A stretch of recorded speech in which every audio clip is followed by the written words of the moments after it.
बिस्मिल्लाहिर्रहमानिर्रहीम। अस्सलाम वालेकुम डियर स्टूडेंट्स। आज का जो टॉपिक है वो क्लोरोप्लास्ट है। तो क्लोरोप्लास्ट प्लास्टिड की एक किस्म है जिससे से पहले हमने क्रोमोप्लास्ट की बात की, इसके बाद ल्यूकोप्लास्ट, और आज जो क्लोरोप्लास्ट की बात कर रहे हैं तो ये प्लास्टिड की एक किस्म है। और ये क्लोरोप्लास्ट जो है ये एक ग्रीक ज़बान का लफ्ज़ है। ग्रीक ज़बान के दो अल्फाजों का मजमुआ है।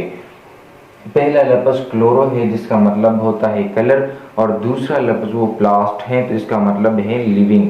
तो अगर हम क्लोरोप्लास्ट सेल देखें तो ये हमारे पास एक लिविंग सेल्स होते हैं। एक लिविंग सेल्स, उसके अंदर मुख्तलिफ फंक्शंस हो रही होती है, जैसे एक लिविंग बॉडी के अंदर डिपेंड फंक्शन वो परफॉर्म होती है। अब अगर हम डिफिनीशन की तरफ आए तो it is the type of plastid, ये प्लास्टिड की एक किस्म है। ठीक है, यानी ये जो इससे पहले क्रोमोप्लास्ट था, ल्यूकोप्लास्ट था, तो बिल्कुल उसी तरह ये भी एक प्लास्टिड की एक किस्म है जिसके साथ पैगमेंट्स होते हैं जिसको क्लोरोपिल कहा जाता है। Containing pigments called chlorophyll. और आपको पता होगा क्लोरोपिल एक ऐसी टिश्यू है, ठीक है, क्लोरोपिल क्या है, एक टिश्यू है। किस तरह की टिश्यू है, एक ऐसी टिश्यू है जिसकी मदद से वो फोटोसिंथेसिस होती है, मतलब उसमें ये एबिलिटी होती है कि वो लाइट एनर्जी को ट्रैप कर सके। ठीक है, और इसी के नतीजे में जितने भी जानदार होती हैं जिसके अंदर क्लोरोपिल टिश्यू हो उसको ऑटोट्रॉपिक ऑर्गेनिज्म बोला जाता है। ठीक है, उसको ऑटोट्रॉपिक ऑर्गेनिज्म बोलते हैं या इंडिपेंडेंट ऑर्गेनिज्म भी कहते हैं। यानी इसका मतलब ये है कि ये एक ऐसे ऑर्गेनिज्म होते हैं जिसमें ये एबिलिटी होती है कि वो अपनी खुराक खुद तैयार कर सके। तो therefore they are such type of pigments which containing a chlorophyll which can trap the light energy and this energy is converted into chemical energy, जिसको हम ग्लूकोज बोलते हैं, जो कि मुख्तलिफ फंक्शन को परफॉर्म करने के लिए फिर ऑर्गेनिज्म उसको यूज़ करते हैं। ठीक है, इसके अलावा ये जो अक्रेंस की अगर हम बात करें कि कहाँ पर मौजूद होता है, तो ये जो है ग्रीन अलजी में मौजूद होती हैं। और अलजी आप जानते होंगे कि अलजी एक ऐसी ये ऑर्गेनिज्म है जिसके अंदर क्लोरोपिल मौजूद है और इस क्लोरोपिल के नतीजे में अपनी खुराक हासिल कर सकता है। इसके अलावा हायर प्लांट्स हैं, हायर प्लांट्स में भी क्लोरोपिल टिश्यू मौजूद हैं। ठीक है, इसके अलावा जो उनके साथ पैगमेंट्स हैं तो वो उसमें क्लोरोपिल ए है, और क्लोरोपिल ए को रिएक्शन सेंटर भी बोला जाता है फोटोसिंथेसिस का। ठीक है, इसके अलावा क्लोरोपिल बी है, डीएनए भी उसके अंदर है और आरएनए भी उसके अंदर मौजूद है। अब बात करते हैं उसके डिस्ट्रीब्यूशन की कि क्लोरोप्लास्ट सेल के अंदर कहाँ कहाँ मौजूद होता है। लेकिन अब अगर हम सेल या साइटोप्लाज्म की बात करेंगे तो इसका मतलब ये होगा कि अलजी साइटोप्लाज्म से हमारा मतलब होगा या हमारा मतलब प्लांट साइटोप्लाज्म से होगा, क्योंकि आप जानते हैं कि प्लांट सेल में ये मौजूद होती हैं और अलजी सेल में ये मौजूद होती हैं, और उनका काम लाइट एनर्जी को ट्रैप करना होता है और इस ट्रैपिंग के नतीजे में अपनी खुराक को तैयार करना।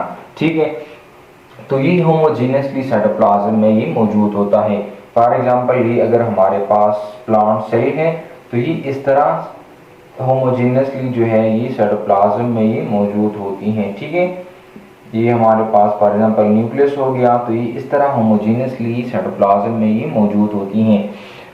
Central cells concentrated around nucleus, लेकिन सेंट्रल सेल में ये ऐसे होते हैं कि बिल्कुल ये यहाँ पर कंसंट्रेट हो चुके होते हैं, सेल न्यूक्लियस के करीब ही इस तरह के पाए जाते हैं। ठीक है, इस तरह के पिगमेंट्स की शक्ल में ये मौजूद होती है, कंसंट्रेटेड अराउंड द न्यूक्लियस या जस्ट बीनीथ सेल मेम्ब्रेन, या ये यहाँ पर भी इस तरह की कंसंट्रेटेड फॉर्म में ये मौजूद होती हैं। ठीक है, तो तीन बातें हो गई, या तो ये बिल्कुल साइटोप्लाज्म के अंदर होमोजेनियसली डिस्ट्रीब्यूट हो चुके होते हैं, या फिर ये न्यूक्लियस के साथ जो न्यूक्लियर मेम्ब्रेन होते हैं उसके साथ ही अटैच होते हैं कंसंट्रेटेड फॉर्म में, या फिर ये बिल्कुल जो हमारे पास सेल मेम्ब्रेन होते हैं तो बिल्कुल यहाँ पर ये मौजूद होती हैं in the form of different pigments. ठीक है, इसी तरह ये मौजूद होती हैं हैविंग डिफरेंट ओरिएंटेशन। तो इसका मतलब ये है कि ये डिफरेंट ओरिएंटेशन रखते हैं।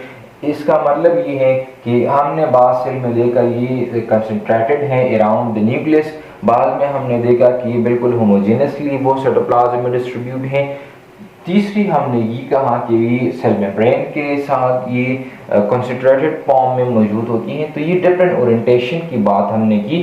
तो जो क्लोरोप्लास्ट है ये ओरिएंटेशन करती है सेल के अंदर, साइटोप्लाज्म के अंदर मुख्तलिफ जगहों पर ये पाया जा सकता है। ठीक है, तो इन तमाम बातों का मतलब ये होगा कि ये मोटाइल ऑर्गेनेली है। ठीक है, तो ये मोटाइल ऑर्गेनेली है। मोटाइल का मतलब ये है कि दे कैन मूव। ठीक है, can move from one place to another place inside the cytoplasm, यानी ये मूव कर सकता है। ये मूवमेंट एक्टिव ट्रांसपोर्ट के जरिए से भी हो सकता है और पैसिव ट्रांसपोर्ट के जरिए से भी हो सकता है। एक्टिव मूवमेंट कौन सा मूवमेंट होता है जिसमें एनर्जी यूज होती है और उस एनर्जी को हम क्या बोलते हैं, उसको एटीपी बोलते हैं। तो इसमें एटीपी जो है वो यूज होगी और ऐसी एटीपी को यूज करके जो मूवमेंट होगी उसको एक्टिव ट्रांसपोर्ट बोला जाता है। तो अब अगर यहाँ पर फॉर एग्जांपल यहाँ पर एक क्लोरोप्लास्ट मौजूद है और वो उसने मूवमेंट की यहाँ, तो यहाँ पर आने के लिए उसको एटीपी की ज़रूरत होगी और यही एटीपी उसको एनर्जी बोलते हैं और ये इसको हमने क्या नाम दिया, एक्टिव मूवमेंट का नाम दिया।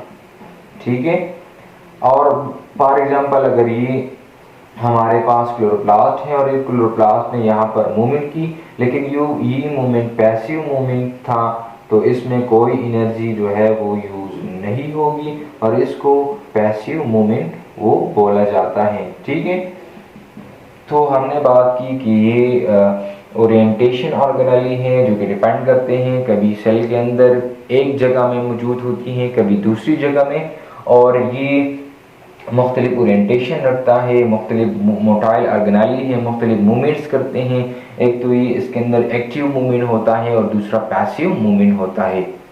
तो क्लोरोप्लास्ट की शेप की बात करते हैं तो इसका जो शेप है ये बाई कन्वेक्स है। ठीक है, या ये बाई कन्वेक्स है या ये डिफरेंट सेल में वेरियस शेप को शो करता है। अब बाई कन्वेक्स क्या होता है, बाई कन्वेक्स इस तरह की स्ट्रक्चर होती है। ठीक है, ये एक हमारे पास कन्वेक्स लेंस हो गया। ठीक है, और ये उसके ऊपर एक दूसरा। ठीक है, तो ये इससे जो हमारे पास स्ट्रक्चर बनता है उसको बाई कन्वेक्स स्ट्रक्चर बोला जाता है। और फिर इसमें के अंदर ग्रेना और फिर इंटरग्रेना और इस तरह ये आपस में जो कनेक्टेड होते हैं और फिर थाइलेकाइड मेम्ब्रेन और ये डबल मेम्ब्रेन स्ट्रक्चर होती है। स्ट्रक्चर में फिर हम उसको एक्सप्लेन कर लेंगे। ठीक है, तो ये हमारे पास क्या है, हमारे पास बाई कन्वेक्स स्ट्रक्चर है। कन्वेक्स एक कनकेव लेंस होता है और एक कन्वेक्स लेंस होता है। फॉर एग्जांपल ये मैं एक स्ट्रक्चर ड्रॉ करता हूँ। ठीक है, ये हमारे पास एक स्ट्रक्चर है।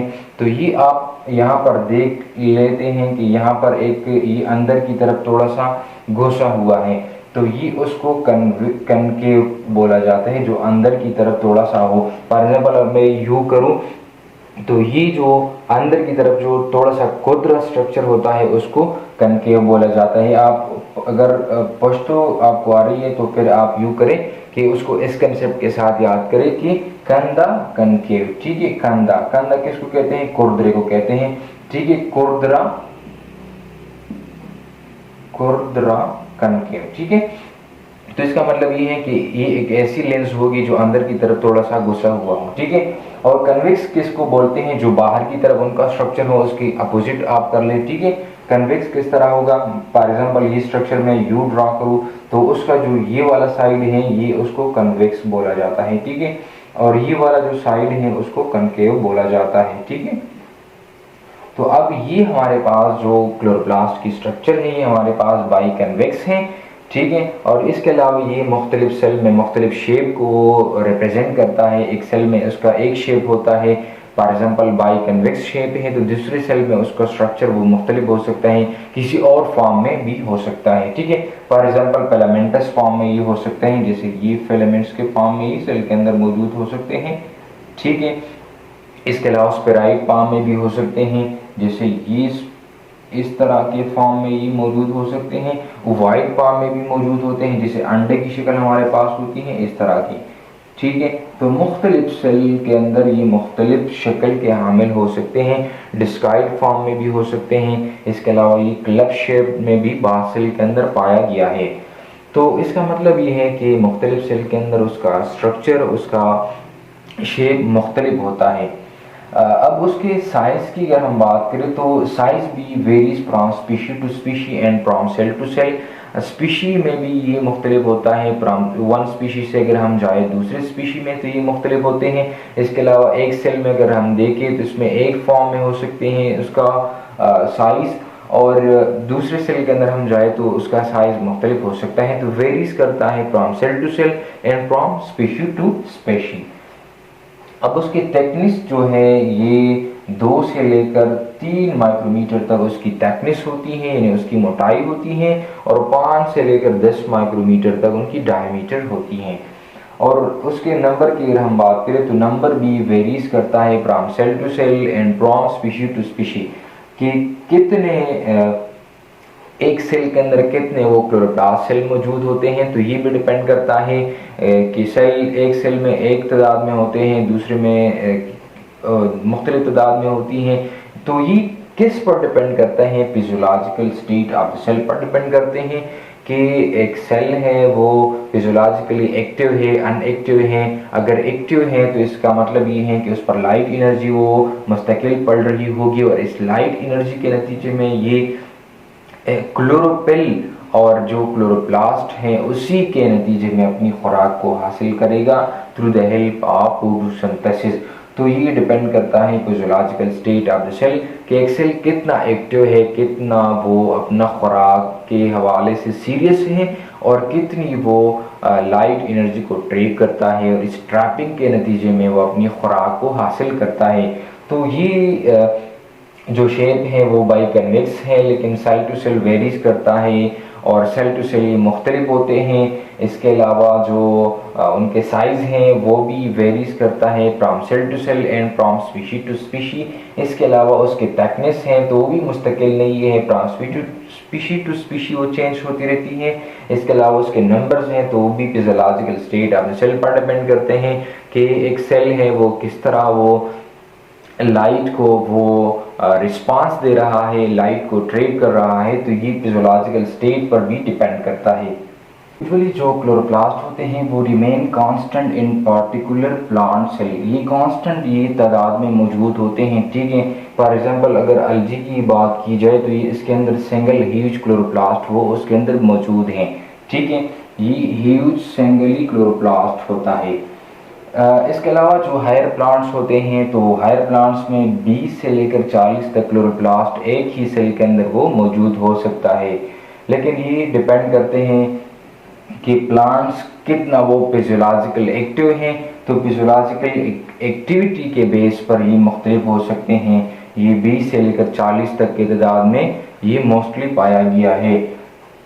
स्ट्रक्चर की बात की जाए क्लोरोप्लास्ट की तो क्लोरोप्लास्ट वो इन्वेलप पर मुश्तमिल होता है। दूसरा उसके अंदर स्ट्रोमा, फिर तलकाइट और ग्रेना और इंटरग्रेना, तो ये उसके स्ट्रक्चर में ये तमाम चीज़ें पाई जाती हैं। तो वन बाय वन उनको एक्सप्लेन करते हैं। आज जिन पार्ट्स पर मुश्तमिल है उनको वन बाय वन एक्सप्लेन करते हैं। तो सबसे पहले इन्वेलप की बात करते हैं कि ये जो है जो क्लोरोप्लास्ट होते हैं उसको दो मेम्ब्रेन ने लपेट लिया होता है। एक आउटर मेम्ब्रेन होती है जैसे ये आपको दिख रहा है, ये आउटर मेम्ब्रेन है और ये इनर मेम्ब्रेन है। तो जो एनवलप है ये डबल मेम्ब्रेन पर मुश्तमिल है और chloroplast surrounded by double membrane, ठीक है। इसके अलावा ये क्यों इस तरह होता है, तो इसके अंदर एक्सचेंज ऑफ मटेरियल होती हैं। किस किस के अंदर, साइटोप्लाज्म और क्लोरोप्लास्ट के जो एक्सचेंज ऑफ मटेरियल होती हैं, किन चीज़ों को साइटोप्लाज्म के अंदर लेके आनी है और किन चीज़ों को साइटोप्लाज्म में बेचना है। तो ये जो एक्सचेंज होती हैं ये through the help of this double membrane bounded structure होता है, ठीक है। तो ये किस तरह होता है, इसमें छोटे छोटे सुराख होते हैं और इस सुराख के जरिए से ये एक्सचेंज ऑफ मटेरियल होती हैं, ठीक है।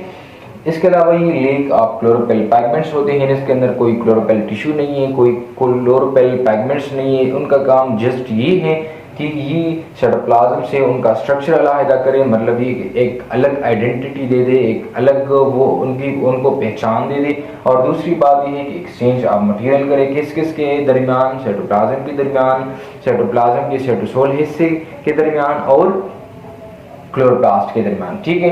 इसके अलावा तो इसके पास कोई क्लोरोफिल पिगमेंट्स नहीं है और ना उनके पास कोई साइटोक्रोम्स है, ठीक है। लेकिन फिर भी ये उनका कलर जो है वो येलो है। तो ये yellow colour due to its carotenoids हैं, इसके अंदर थोड़ी सी मिकदार में कैरोटीनॉइड मौजूद हैं और इस कैरोटीनॉइड की वजह से उनका जो स्ट्रक्चर है, उनका जो कलर है वो येलो है, ठीक है। तो ये डबल मेम्ब्रेन जो इन्वेलप है ये डबल मेम्ब्रेन पर मुश्तमिल है। उनका काम है एक्सचेंज ऑफ मटेरियल और क्लोरोप्लास्ट को एक ख़ास शेप देना और उसको साइटोप्लाज्म वाली हिस्से से उसको अलहदा करना और एक इंडिपेंडेंट और एक डेफिनेट शेप उसको दे देना। दूसरा जब हम मेम्ब्रेन को क्रॉस कर जाते हैं तो हम जो पॉट्स पाते हैं उसको स्ट्रोमा बोलते हैं। फॉर एग्जांपल ये हमारे पास ये डबल मेम्ब्रेन बाउंडेड स्ट्रक्चर है, तो इसके अंदर हम जब जाते हैं तो हमें एक खलासी मिल जाती है, एक सीमी फ्लूइड स्ट्रक्चर हमें देखने को मिलता है जिसको स्ट्रोमा कहा जाता है। और ये inside a membrane semi fluid portion is present called stroma, ठीक है। ये सेमी फ्लूइड होता है जिसको स्ट्रोमा बोला जाता है, ठीक है। और ये किन किन चीज़ों पर मुश्तमिल होता है? कंटेनिंग प्रोटीन्स, राइबोसोम्स, डीएनए, ये चीज़ें उसके अंदर मौजूद होती हैं। और ये आपको पता है कि फिक्सेशन ऑफ जो कार्बन डाइऑक्साइड है ये यहाँ पर स्ट्रोमा में होता है और इसके नतीजे में जो है वो फिर जो क्रिप्स साइकिल वगैरह होती है या जो रिएक्शंस होती हैं जिसके नतीजे में ऑर्गेनिक फूड तैयार होते हैं, तो वो उनकी इनिशिएशन वो स्ट्रोमा से होती है। और जो कार्बन आता है तो ये कार्बन कहाँ से आता है? कार्बन वो ये हवा से और एटमॉस्फेयर से सेल के अंदर आता है और इसी के नतीजे में यहाँ पर इसकी फिक्सेशन हो जाती है और इस फिक्सेशन के नतीजे में एक केमिकल एनर्जी जो है वो प्रोड्यूस होती है इन the form ATP, NADH2 and फिर DH2 के फॉर्म में ये तैयार खुराक जो है वो तैयार होती है। तो ये जो रीजन आपको दिख रही है ये वाला, ये ठीक है, तो ये उसको स्ट्रोमा बोलते हैं, ठीक है। अब नेक्स्ट जो है वो तेलाकाइड होता है। तो तेलाकाइड क्या होता है? A set of flattened sacs like structure called thylakoid, ठीक है। ये सेक्स लाइक टेलेनुमा स्ट्रक्चर होते हैं लेकिन फ्लैटेंड होते हैं, फ्लेट लाइक होते हैं, जैसे ये स्ट्रक्चर आपको दिख रही है तो इसको तेलाकाइड बोला जाता है, ठीक है। ये इस तरह के स्ट्रक्चर होती हैं तो इस एक को तेलाकाइड बोला जाता है, ठीक है। और ये बहुत सारे जब इस तरह के स्ट्रक्चर वो आपस में मिल जाते हैं, एक क्वाइंस लाइक और एक neat pile coins like structure वो बनाते हैं तो फिर उसको ग्रेना बोला जाता है, ग्रेना बोला जाता है, ठीक है। तो एक को तेलाकाइड और ये तेलाकाइड के स्ट्रक्चर है, फ्लैटेड सेक्स लाइक स्ट्रक्चर है, टेलेनुमा लाइक स्ट्रक्चर है, फ्लेट लाइक टेले की नुमा लाइक स्ट्रक्चर है। और ये बहुत सारे जब मिल जाते हैं, एक क्वाइंस लाइक और एक जैसे क्वाइंस एक दूसरे के ऊपर हम रख के और स्ट्रक्चर बनाए तो ये इस तरह की एक स्ट्रक्चर बनाती है जिसको बोला जाता है ग्रेना। और ये स्ट्रक्चर जो है तेलाकाइड मेम्ब्रेन ये एम्बेडेड होते हैं। कहाँ पर एम्बेडेड होते हैं? ये स्ट्रोमा के अंदर, जिसे हमने बात की कि यहाँ पर कुछ सीमी फ्लूइड वो मौजूद है डबल मेम्ब्रेन स्ट्रक्चर के अंदर, इन्वेलप के अंदर, तो उसको स्ट्रोमा बोला जाता है और इसमें एम्बेडेड है। कौन एम्बेडेड है? ये तेलाकाइड मेम्ब्रेन एम्बेडेड है और बहुत सारे तेलाकाइड मेम्ब्रेन में मिल जाते हैं और वो एक ग्रेना बनाता है। और ये किस तरह के फॉर्म में होते हैं? नीट फाइल ऑफ क्वाइंस के फॉर्म में ये सेल के अंदर मौजूद होते हैं जिनको ग्रेना बोला जाता है। अब ग्रेना जो है ये तेलाकाइड सेक्स होते हैं जो कि स्टेक्ड हो जाते हैं। जिस तरह ये फॉर एग्जांपल ये हमारे पास क्या है, ये तेलाकाइड मेम्ब्रेन है तो ये इस तरह के स्टेक हो जाते हैं, आपस में एक गुच्छा नुमा स्ट्रक्चर बनाता है और इस गुच्छे नुमा स्ट्रक्चर को ग्रेना बोला जाता है, ठीक है। The top on one another, बिल्कुल ये एक तेलाकाइड है तो इसके ऊपर दूसरा तीसरा इस तरह ये स्ट्रक्चर बनाता है जिसको ग्रेना बोला जाता है। इन तमाम स्ट्रक्चर को जो ब्लैक कलर की आपको नजर आ रही है ये क्या है? ये ग्रेना है, ठीक है। इस अरेंजमेंट को क्या बोलते हैं? ग्रेना। अब ये जो तेलाकाइड मेम्ब्रेन है ये आपस में प्लेटेंट सेक्स बनाते हैं, एक स्टेक्ड हो जाते हैं, आपस में एक गुच्छी नुमा स्ट्रक्चर बनाते हैं और इस गुच्छी नुमा स्ट्रक्चर को वो ग्रेना बोला जाता है, ठीक है। और ये ग्रीन होते हैं ये इसी वजह से कि उसके अंदर क्लोरोफिल वो मौजूद होता है। और ये लाइट की जो फोटोसिंथेसिस होती हैं, जो लाइट डिपेंडेंट प्रोसेस होते हैं, तो वो यहाँ पर ग्रेना में होती हैं। और इसके अलावा इंटरग्रेना क्या होता है, ये थ्रेड लाइक कनेक्शंस होते हैं। ये हमारे पास इंटरग्रेना है जिन्होंने इन दो ग्रेना को आपस में कनेक्ट रखी हुई है, ठीक है।